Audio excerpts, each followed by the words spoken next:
Hey everybody, Jake here from Bearded Gear, and I have got to do my first impressions on this knife for you. This is one of those rare cases where I was actually just filming this video and I accidentally went down a deep rabbit hole of talking about Vanax versus LC200N. And I want to say what I said, so I think I'm going to just make a second video about that discussion, because I think it's worth discussing. But this is the knife we're here to actually talk about. I want to do my first impressions of this knife and not muddle it with a steel discussion. Inherently, I'll talk about the steel a little bit here because it's very important for this knife. But this is an SPK, aka Steingraber Performance Knives, Shark. Alex Steingraber has made a number of Sharks at this point. He's done runs in a variety of different steels, including, but not limited to, I'm sure there are some that I'm not thinking of. I know he's done 4V, I know he's done Crewwear, I know he's done LC200N, I don't know, there's got to be more. I think he's done M4, maybe I'm wrong. He's done quite a few steels. This, however, is one of only 2 Sharks currently in existence. Not saying it will forever be the case, in fact I hope he makes more, but I have this one, he has another one that I believe he's going to be doing some personal testing with, etc., in Vanax Superclean. If you haven't heard me talk about Vanax Superclean before, then you've watched, I've talked about it.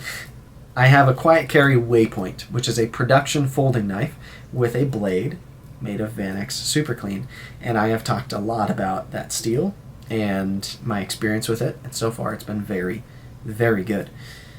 Vanax Superclean is a remarkable steel because it has an incredibly high level of stainlessness, often compared to the level of stainlessness found in steels like LC200N or maybe H1. It is remarkably stainless, but it does not really sacrifice edge retention or toughness to get to that level of stainlessness. I was looking at a chart this morning, and unless I was reading the chart totally wrong, Vanax has better toughness and edge retention from what I could see data-wise than S35VN. So I don't want to get too into the weeds about steel, but suffice to say, Vanax is a really cool steel, and there is some buzz about it in the world of the knife community right now because a lot of people are starting to look for Vanax. They want to see it more on more knives and be more available. Right now, the only real production knives that I see currently being made and produced consistently with Vanax are from Quiet Carry. He makes the Waypoint, and I believe the other one is called the Drift. They both have Vanax blades. So this is a custom fixed blade with Vanax Superclean, TerraTough scales, and coated hardware. So if there's ever been a corrosion-resistant custom fixed blade, there may be some others that are on this level of corrosion resistance, but this is absolutely at the top of the charts in terms of corrosion resistance while still having good edge retention and the properties that I look for in a blade. This knife, I mean, not only is it made of really cool materials, but Alex is fantastic at making knives. This is my first SPK knife. This is the first one I have owned. I have plenty of friends who have them and have already been speaking very highly of them. And I've been following him on Instagram for a while and seeing his work, but now that it's here in person, goodness, I'm appreciating this knife. There is something to be said about thinness behind the edge. A lot of people talk about that. A lot of people say thin behind the edge, and that's kind of relative to the user, right? Some people would consider 30 thousandths behind the edge to be thin behind the edge. It's about what you're comparing it to, right? It's really kind of relative. But this is like 7 or 8 thousandths behind the edge. This happens to be, I think, the thinnest knife behind the edge that I own or ever have owned. And so that, coupled with the fantastic edge that he put on it, just makes this thing a slicing legend.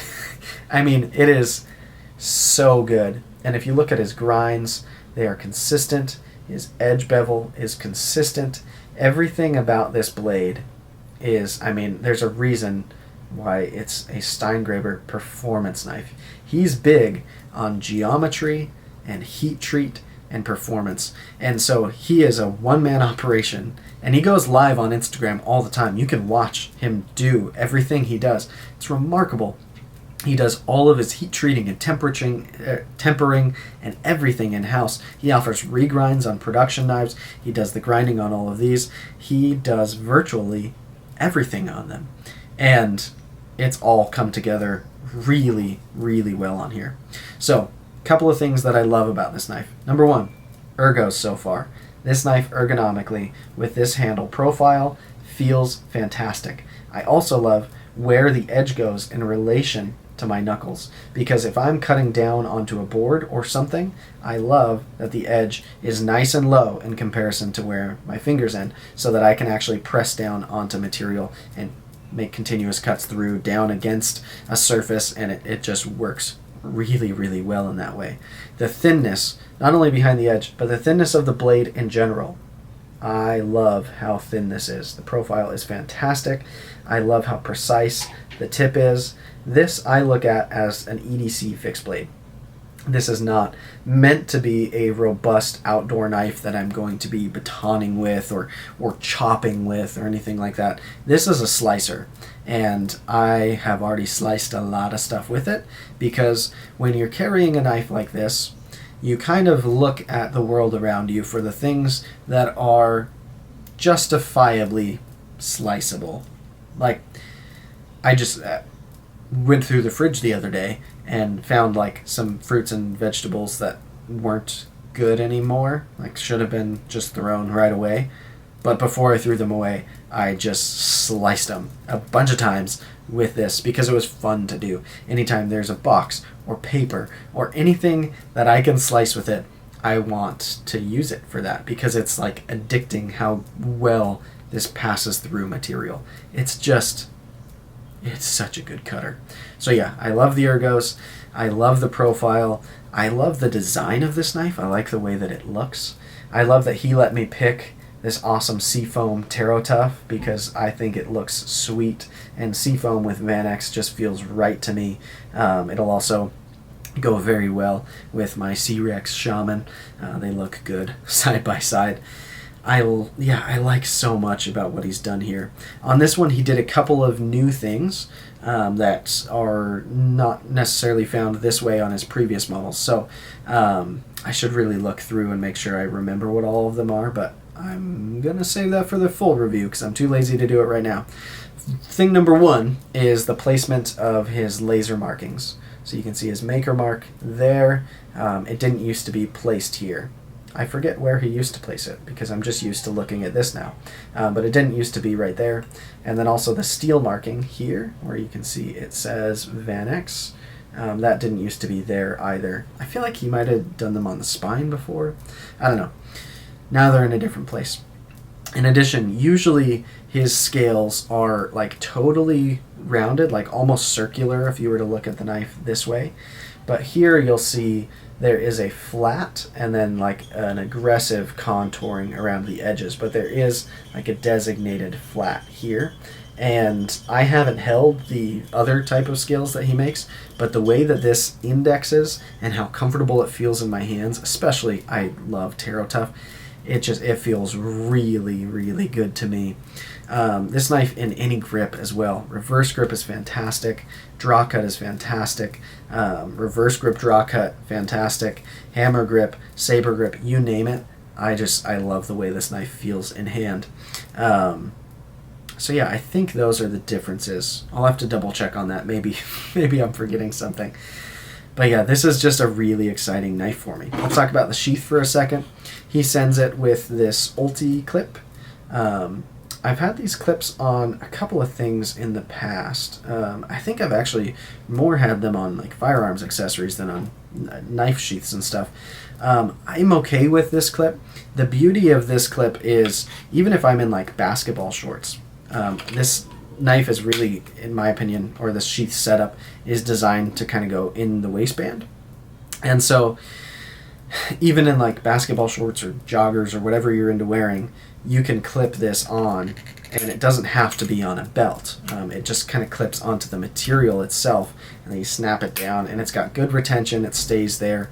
That being said, the way that I found carrying an EDC style fixed blade to be most effective for me is horizontally, like the Bradford Guardian does.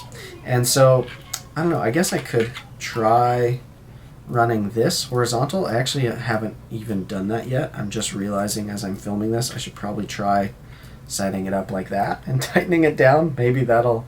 No, because then it's still in waistband. Never mind, that won't work. So what I think I'm going to be doing, what the plan is to order a soft loop for it. So I'm going to be getting a loop that'll go over it this way, and then I can run a belt through it, and then it'll sit like this on my body, just the way I got used to carrying the Bradford Guardian 3 in that carry challenge. And then I think it'll be most comfortable for me that way. But overall, the sheath is well made. It's got excellent retention. I don't really have any like rattle issues with it or anything. It's a nice, secure sheath that is working out great for me. I will be changing the retention method, but I think a lot of people probably love this style. And if you're used to carrying a small fixed blade on you in a like traditional vertical way, this will work great, especially because it's in waistband. It kind of conceals well. I just don't really like carrying a fixed blade vertically unless I'm outdoors. When I'm EDCing it in street clothes, doing normal stuff, I want it to be horizontal. So I think I'm gonna make that adjustment. But yeah, I just I freaking adore this knife, and it's especially fun that it's in Vanax. This knife is a design, don't get me wrong, that I would love in any steel. If he made these in 440C, or, I mean, I don't care. It would, the geometry of this knife and the profile of it and the way that it functions, it would be a fantastic knife in any steel. But I get a big kick out of having gear that I can get wet all day long in salt water and not worry about corrosion. It's not even that I'm like overly prone to getting my knife wet unintentionally, getting any of my gear wet unintentionally, but to know that I can, it's just, it does something for me. When I carry my waypoint, when I carry this, any body of water that I see, large or small, from an ocean to a puddle to a fountain, doesn't matter, I want to dunk it in just because I can. And I do, and it's fun for me. And so, I don't know, there's just something about this material. Plus, the way, the profile and the materials here, it's so freaking lightweight. A buddy of mine just got one of these as well, and he got one of the LC200N ones, and he actually ran a cord around his and took the clip off, and he runs it as a neck knife. Maybe I'll try that as well, because with how light it is and how slim it is, that could actually work quite well, in addition to hopefully how horizontally carrying it goes. So I'm probably going to toy around with some options and see what happens. But I've carried it a handful of times already with this. I just haven't carried it like a whole day at a time, because I do find when I'm sitting and getting in and out of the car a bunch, stuff like that, having a fixed blade on me in a vertical position isn't my favorite. Anyway, that'll be my first impressions of this one. I'll do a separate video about my thoughts on Vanax as a steel compared to alternatives. So if you're interested in that and want to watch a rambling video, then click on that one when it comes up. Anyways, thanks guys, and thank you to Alex at SPK, because this is freaking phenomenal. I'm so stoked that he let me be the one to purchase this one, because there aren't any more of these at the moment. So yeah, thank you so much, buddy. Thank you guys for watching, and I'll see you on the next one.